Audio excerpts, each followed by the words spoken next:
Well, I mean, in that kind of situation, I would recommend setting up a building cipher, if possible, where you can connect with others who are, at the stage you are interested in getting in doing the work, so that as you guys read through the material, you can actually engage one another about what you're reading, because the way the book is written, it's written to really give you a whole three-dimensional picture of how hip-hop came to be and where it's going. And so, you need to be able to discuss with somebody what you're reading, because it's a short book, but I try and put in, the history, the detail to give some direction. So I'd say a discussion would be incredibly important. And, you already have a mentor. That would be somebody, I get Jay on the phone, or you can contact me and, actually have participation from somebody who's at a level where they can add in on top of the material read and give it greater context. You know what I mean? Yes. And that would be how I would recommend using it in that way, because it's really a much bigger field than people think. People listen to, and I'm not saying this about Greg at all. I'm just talking about people in general will listen to the radio and say, well, that's hip hop. The latest song I heard, and it's like, wait, there's so much that needs to be engaged. To me, if you're going to learn your craft, if hip hop is your craft, then you need to know, about who's come before, who made it possible for you to do what you're doing. I mean, just the fact that we can talk about it at a university, just the fact that books are being published.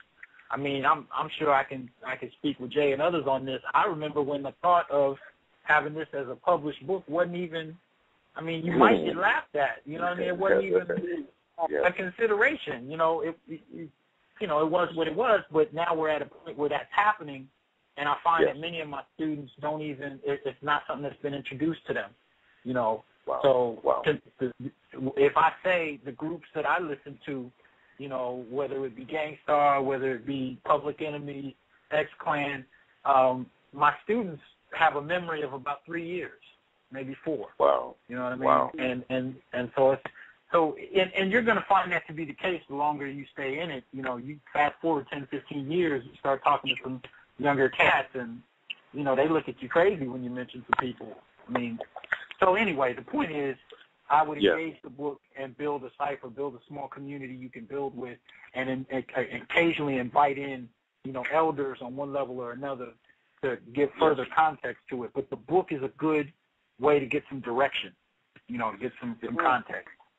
The one thing I liked about the book was that you showed the different genres of music. Most artists who get into hip-hop consider themselves everything men.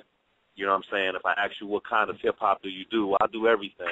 I do this, I do that. No one says I'm conscious or I'm acid hip-hop or country hip-hop or, some of the styles you had here, the, ghetto tech, grime, hardcore hip-hop. There's so many different genres because the music has exploded across the world.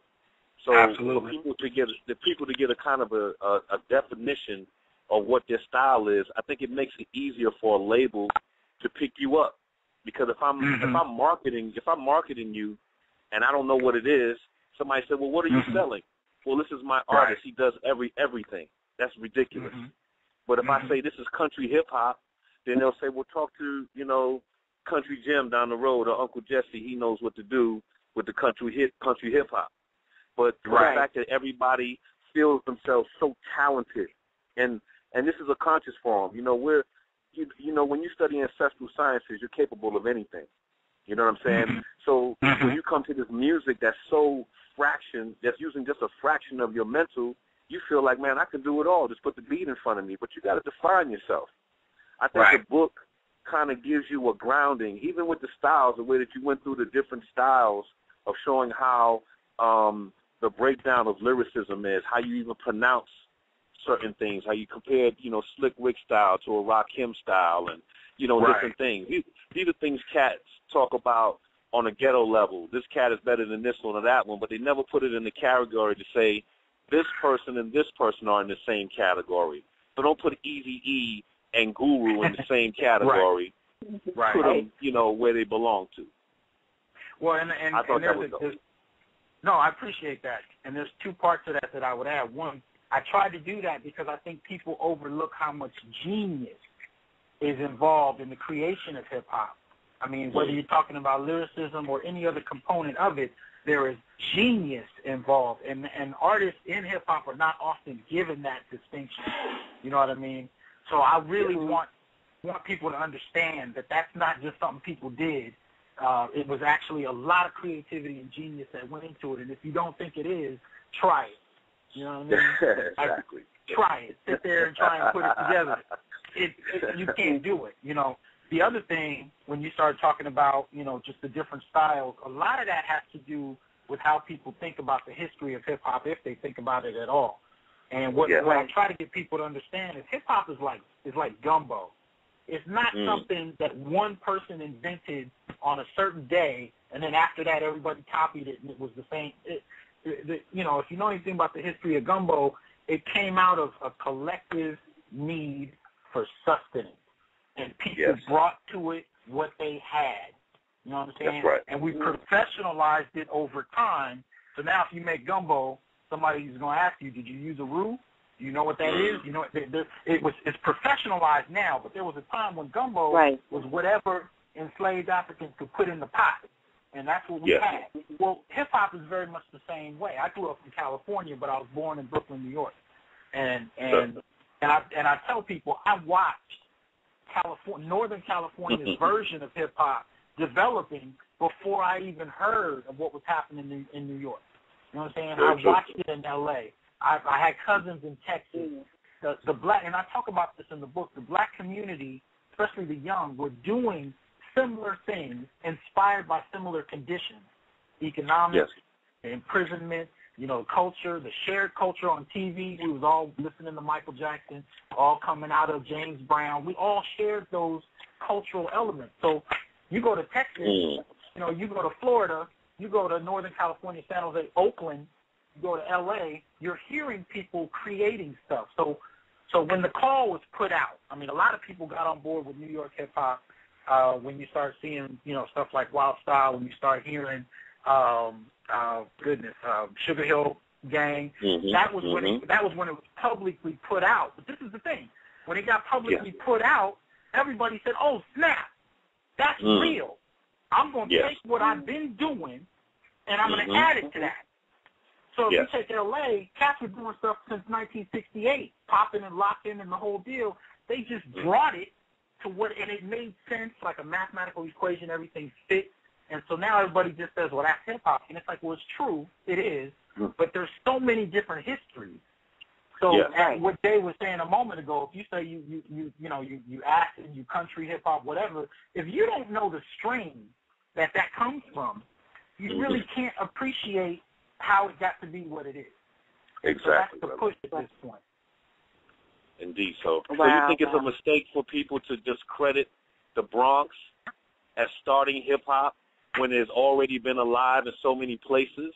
Do you think it's wrong for them just to credit one area and one block party as the genesis of this entire, you know, mass situation?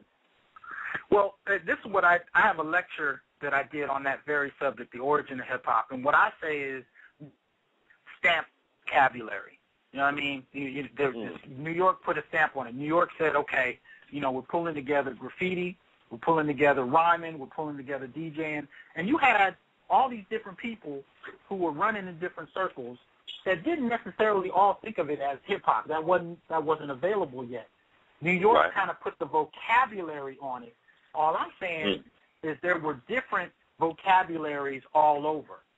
And it wasn't that everybody dropped what they were doing and started, you know, just doing what New York was doing. They mixed it and brought it together where they were, and then brought it to New York and mixed it even further. So, you know, I definitely give New York its props, and I would never argue not to. But what I would also tell people is hip-hop has a lot of starts.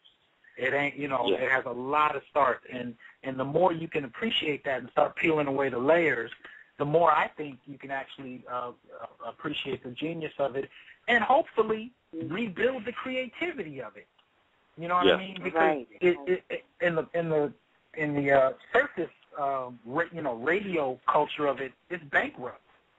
But the That's underground right. is never forgot. It's never forgot. The creativity is still there, and I think the more the youth can learn about how the different strains of it came together, it can inspire a whole different creative movement where you got cats mixing stuff they never knew even existed. That's But real. that's the benefit of looking to the past. That's that Sankofa. That's right. Now, listen, we got about 3 minutes left, y'all. I know this went by really fast, but we got 3 minutes left in the show, and we are definitely talking to Dr. Johnson. And listen, if y'all missed some of this or any of it, that's okay, because guess what? He's going to be joining me on Sarai Speaks this Sunday at 4 o'clock p.m. Mountain Standard Time, Pacific Time, right here on Dynasty Network. So you'll be able to call in and ask as many questions as you want for 2 hours on Sunday. So make sure you join Dr. Hasan Johnson on that day. That's this Sunday, August 18th at 4 o'clock p.m. Mountain Standard Time.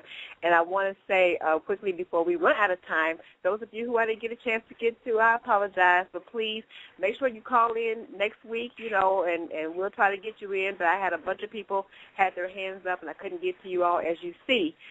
This is Revolutionary Music Network, and I want to give a shout-out again to Greg Scott, a.k.a. DJ Goose, and his sister, DJ YGB. Thank you for the music. Thank you for the sounds. And he's going to be bringing you some more stuff. He said, I got plenty.